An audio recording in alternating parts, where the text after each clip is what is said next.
పచ్చిది అలానే స్టోర్ చేయొద్దు ఫ్రెండ్స్. ఎప్పుడైనా తేంగానే ప్లేట్లో పెట్టి ఒక 3-4 డేస్ మనం డ్రైకి పెట్టేసాలి. చాలామంది తెలియక బాక్స్లో వేసి దాంట్లో పెడతారు, అలా పెట్టద్దు.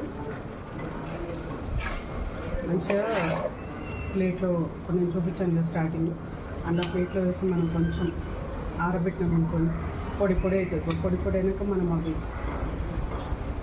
ఆరలు అవన్నీ తీసేసి పౌడర్ చేసేస్తే పౌడర్ అయిపోతుంది ఫ్రెండ్స్. మంచిగా బాక్స్లో వేసి అవి ఇంకా సీజన్ అయిపోయినాక కూడా 3-4 టైమ్స్ ఎక్కువ తెచ్చుకుంటే ఇయర్ మొత్తం వండుకోవచ్చు ఫ్రెండ్స్. పప్పు, మటన్, చెప్పాను కదా కొత్త రొయ్యలు, వీటిల్లో అన్నిట్లో వేసుకోవచ్చు. సో ఫ్రెండ్స్ ఇది ఇప్పుడు మంచిగా పట్టుకుంది.